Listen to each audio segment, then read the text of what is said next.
On va revenir maintenant sur, je vais laisser un peu la parole à Géraldine, qui va vous expliquer la procédure sur le défaut d'information, parce que s'il y a une idée que vous devez retenir, c'est que malgré tout ce que vous ont dit les médecins, ils n'ont pas vraiment été informés et l'information n'a pas du tout circulé, notamment vers les malades.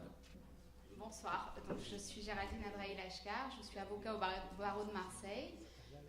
Je pratique principalement le dommage corporel et c'est dans ces conditions que j'interviens dans ce dossier sur le lévothyrox.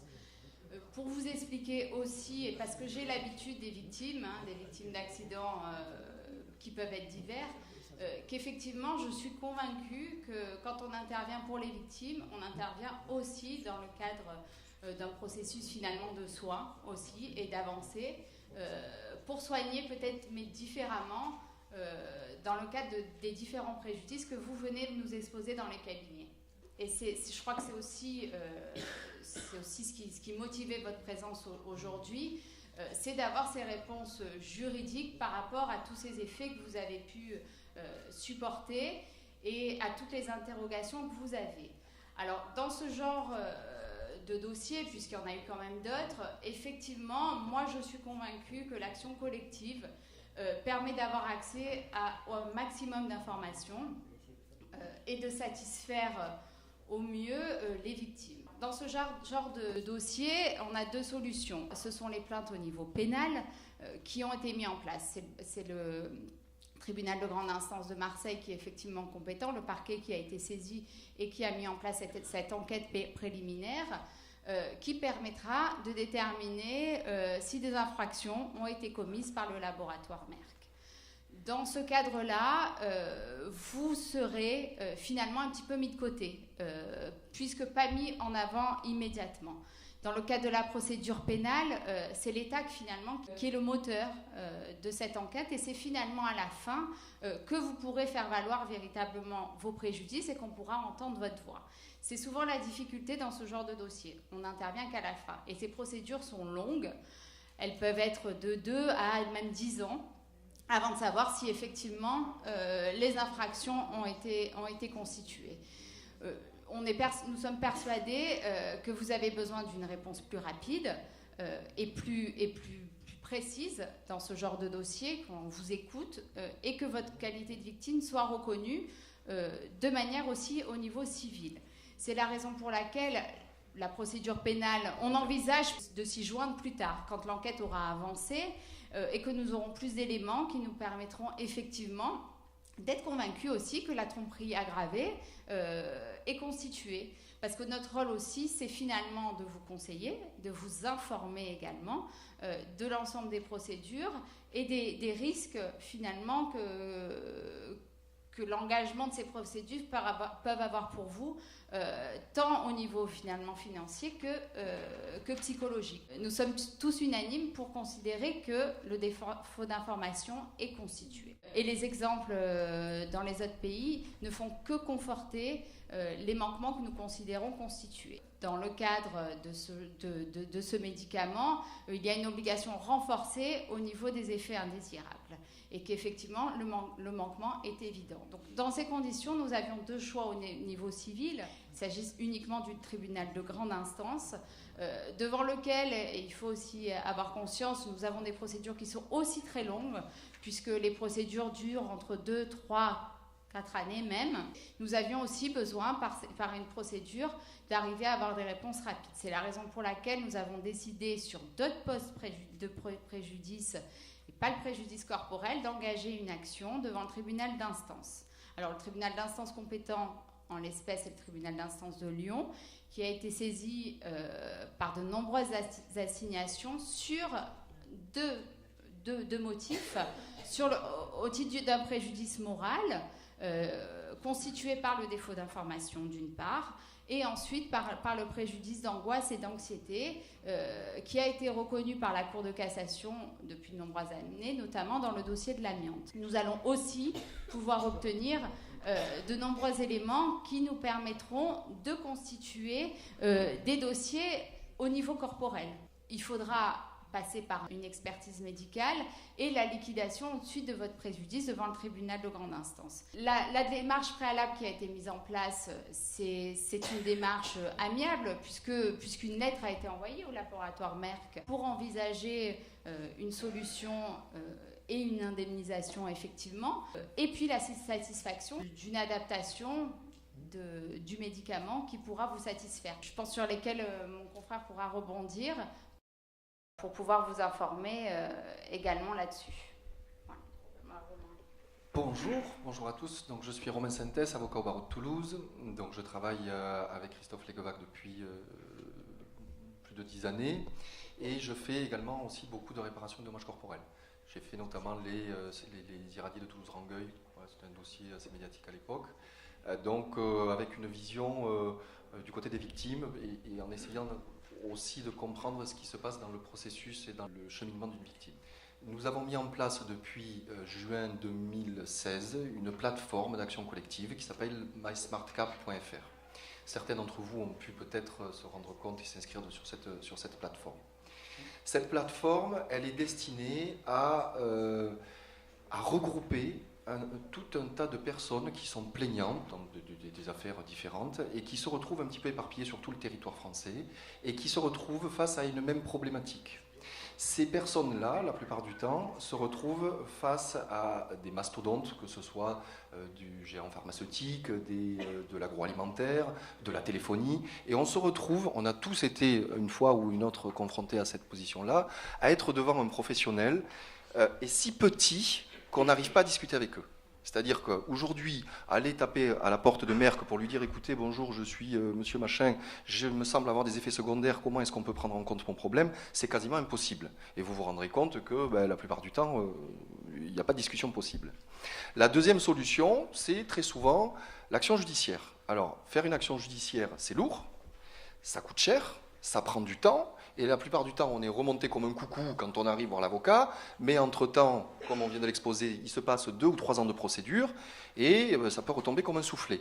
Alors quand on est sur des matières de réparation de dommages corporels, qu'on a perdu un proche, ou il nous manque un bras, ou on perd un œil, bon, c'est autre chose.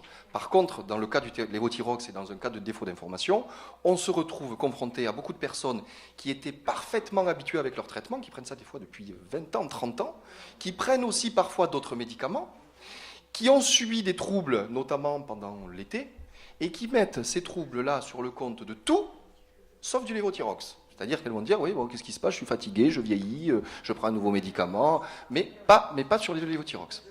Aujourd'hui, on peut considérer, de la part de Merck, qui était quand même avait un monopole sur le marché, qu'il avait une obligation renforcée d'information par rapport aux patients. La plateforme, qu'est-ce qu'elle vient permettre? Elle permet donc de regrouper toutes ces personnes et d'avoir une véritable force et de pouvoir taper sur la table en disant au bout d'un moment, on n'est pas 2 ou 3 à se plaindre, on est aujourd'hui plus de 7500 personnes. Alors juste pour vous donner une idée, 7500 personnes inscrites sur la plateforme, bon, déjà c'est du jamais vu, et ça représente, si on le rapporte au nombre de personnes qui ont fait un signalement de pharmacovigilance, 15 000 personnes à peu près, c'est pas énorme, hein, on se rend compte que ça représente quasiment 2/3 des personnes qui ont fait la déclaration. Donc aujourd'hui, on a une véritable légitimité, c'est celle de dire, il faut qu'on nous écoute. La deuxième chose, c'est, comme je vous disais, ces procédures, elles sont longues, elles sont coûteuses. L'avantage de la plateforme qu'on a mis en place, c'est de pouvoir réduire drastiquement les coûts, puisqu'on n'est pas forcément... On est engagé, notre plateforme, on l'a fait vivre. Elle, d'ailleurs, si vous allez la visiter, vous verrez qu'il n'y a pas que le lévothyrox, il y a d'autres actions. C'est uniquement des actions qui sont faites pour rassembler des personnes et pouvoir discuter avec des mastodontes. Voilà. Et cette façon de fonctionner aujourd'hui, en 2017, on a des outils qui nous permettent de contrecarrer un petit peu ce qui était fait auparavant, c'est-à-dire il n'y a pas trop d'informations, ça ne se relaie pas trop, il suffit que la presse ne soit pas au courant, et puis ça passe comme ça. Aujourd'hui, avec Internet, c'est beaucoup plus difficile. Et ça les met face à leurs responsabilités.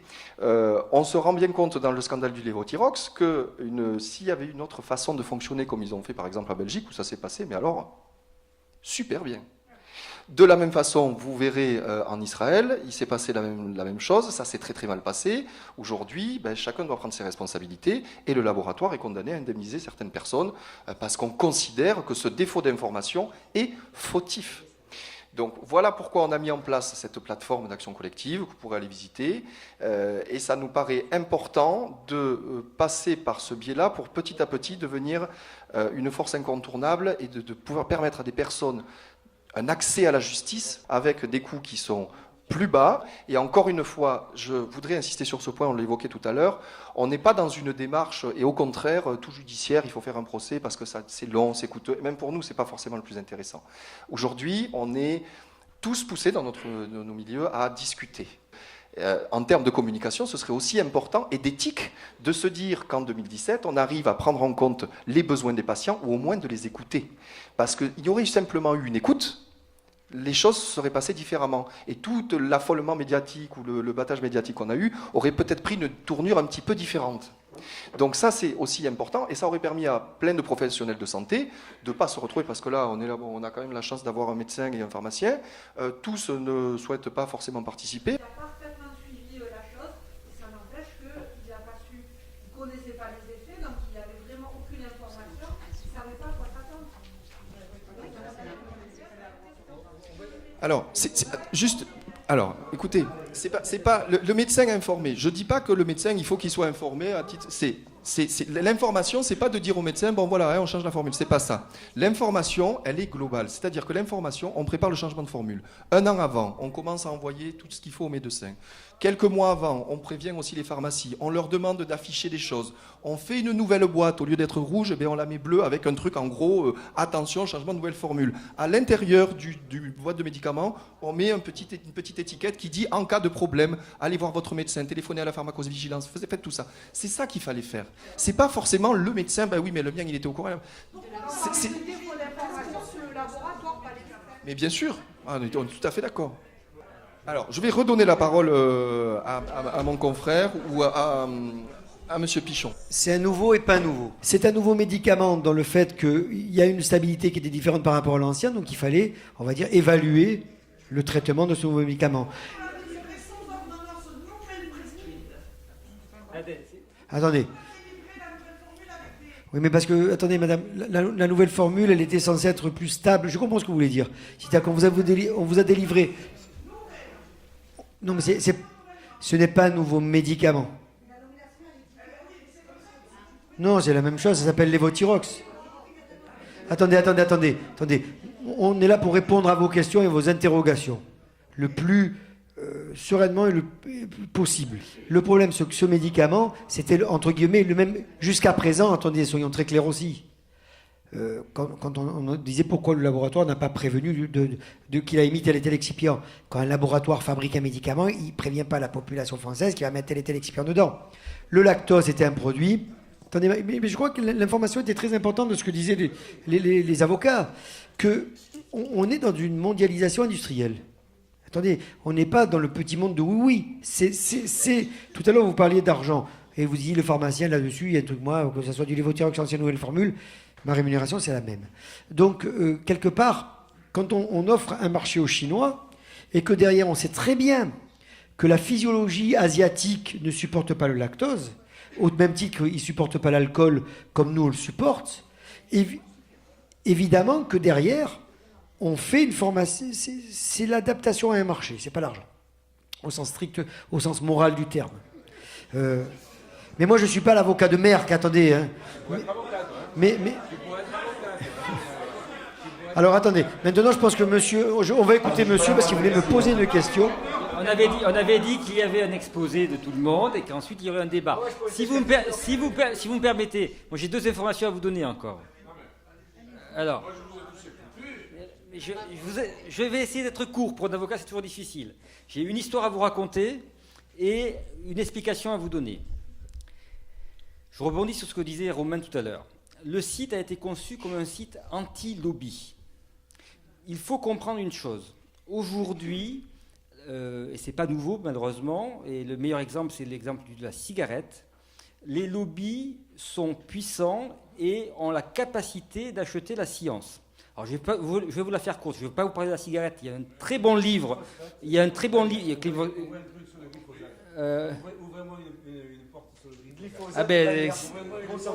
Vous prenez ce que vous voulez. Moi, je vais vous donner juste un exemple très précis et vécu. Dans le dossier AZF à Toulouse, souvenez-vous, 21 septembre 2001, l'usine de Total qui fabrique de l'ammonitrate et du DCCNA. L'ammonitrate, c'est de l'engrais, le DCCNA, c'est à base de chlore, c'est ce qui nettoie vos piscines. Et tout le monde sait depuis 1873 qu'il ne faut pas que l'ammonitrate et le DCCNA se rencontrent en présence d'eau, sinon c'est explosif. Malheureusement, en septembre 2001, il n'avait plus, et un sous-traitant qui n'avait pas été formé a malencontreusement mélangé de l'ammonitrate et du DCCNA en présence d'eau. Ça a fait boum, avec 31 morts et des milliers de blessés et des destructions massives. Très vite, Total a compris d'où venait le problème. Qu'est-ce qu'ils ont fait ? Ils ont fait le tour de tous les laboratoires de chimie de France et d'Europe pour commander des études. Notamment, ils ont commandé une étude au CNRS de Poitiers pour vérifier que l'ammonitrate et le DCCNA en présence d'eau n'étaient pas explosifs. Malheureusement, la science est la science, et c'est très explosif. Le CNRS a fait un rapport. Total a reçu le rapport. Il n'était pas dans le sens qu'ils désiraient. Ils ont alors dit au CNRS, qui est l'État, je vous ai passé une commande, vous avez signé le contrat contient une clause de confidentialité, je vous interdis de communiquer ce rapport. Science muselée. Le directeur du laboratoire a dû se taire pendant 6 ans. Il a pris sa retraite. Au moment de sa retraite, il en avait gros sur la conscience, il a prévenu le procureur, il a dit « Monsieur le procureur, si vous me convoquez au tribunal, je parlerai ». Il a été convoqué, il a parlé. Ce jour-là, il a été démontré la duplicité de Total et comment on peut, avec des moyens colossaux, acheter la science. Ce qu'a fait Total, d'autres le font dans les climato-sceptiques, le glyphosate et nos amis de Merck. Ça, c'est la première petite histoire. Que pouvons-nous faire ? En plus de la procédure que vous avez décrite tout à l'heure, Géraldine, sur l'angle passé, pour sanctionner le comportement de défaut d'information de Merck, qui ne nous a pas suffisamment informé directement, qui n'a pas informé suffisamment les médecins, qui n'a pas informé les pharmaciens. Je fais une petite parenthèse quand même. Tout à l'heure, je vous ai dit qu'on avait une connaissance scientifique dans la matière. On a aussi une connaissance par l'histoire, par ce qui s'est passé dans les 10 dernières années. Tout à l'heure, M. Pichon vous a parlé de la Nouvelle-Zélande, mais il y a eu aussi des précédents en Israël, au Danemark, aux Pays-Bas et en Belgique. L'exemple d'Israël est très intéressant. En Israël, la firme qui a fabriqué le lévothyrox n'a pas informé les autorités de santé. Pendant 6 mois, tout le monde a consommé une nouvelle formule sans le savoir. Ils ont eu la même proportion, à peu de choses près, de problèmes qu'en France. Donc ce n'était pas les médias, ce n'était pas les réseaux sociaux, ce n'était pas de la désinformation ou que sais-je encore. C'était simplement le seul fait de changer un excipient qui entraîne un déséquilibre hormonal. Et c'est d'autant plus sûr que le laboratoire a accepté de payer 150 millions d'euros de déménagement. Que la spécialité elle-même n'est pas polluée par autre chose. Ça fait partie, justement. On a aujourd'hui 2 questions qui sont en suspens. On a une première question qui est de savoir la vérité. Et donc, nous allons lancer prochainement ce qu'on appelle un référé expertise, avec, dans les questions posées, notamment une analyse fine, très fine, de la composition exacte du médicament qui est mis sur le marché. Nous estimons que l'analyse bâclée qui a été faite par l'ANSM au mois de septembre ne satisfait pas aux informations nécessaires du public. Donc, ce référé expertise, normalement, j'espère, si j'ai un peu de temps, le lancer d'ici à la fin de l'année. Et on aura une réponse au début d'année. Deuxième problématique, vous nous avez alerté, toujours pareil, par le dialogue qu'on essaye de nouer avec vous, par le fait que vous souhaiteriez autant que possible conserver ou retrouver l'ancienne formule. On vous a entendu. Et pour cela, nous avons une solution. Elle est compliquée, elle n'est pas sûre, mais elle existe. On va se battre pour ça. Justement, on a la chance que l'usine soit en France. Or, le code français, la loi française, permet en présence d'une crise sanitaire. Alors, la question, ça va être, est-ce que nous sommes dans une crise sanitaire ? Vous avez vu d'ailleurs qu'il y a des parlementaires qui n'hésitent pas, d'ailleurs, des parlementaires qui ont des liens d'intérêt avec les pharmaciens, ça passons, on le dira plus tard. Il y a des parlementaires qui ont osé écrire dans un rapport flash que ce n'est pas une crise sanitaire, mais c'est une crise médiatique. Donc ceux-là, on leur fera leur affaire bientôt. Nous sommes donc en présence d'une crise sanitaire, et en présence d'une crise sanitaire grave, la loi française permet au ministre de la Santé de réquisitionner les médicaments. Donc nous avons écrit le 14 décembre à Madame Buzyn pour lui demander de réquisitionner les médicaments... novembre, 14 novembre, nous avons écrit à Madame Buzyn pour lui demander de réquisitionner tout ou partie de la production de l'usine de Bourgoin-Jallieu. Depuis le 14 novembre, pas de réponse. Donc en droit administratif, si elle garde le silence pendant 2 mois, ça vous refuse. Et à ce moment-là, donc le 15 janvier, je vous donne rendez-vous le 15 janvier, le 15 janvier, nous irons devant le tribunal administratif pour demander au tribunal administratif qu'il supplée la carence du ministre. Et là, on verra comment cela est traité par la justice administrative. En tout cas, il existe une solution pour que le lévothyrox, ancienne formule avec du lactose, qui est toujours fabriqué en France, puisse revenir dans des proportions suffisantes pour permettre aux 200 ou 250 000 personnes que vous êtes, qui souhaitent ce retour, d'avoir ce produit. Voilà ce que je voulais vous dire pour ce soir. Maintenant, on va essayer d'avoir un débat. Allez.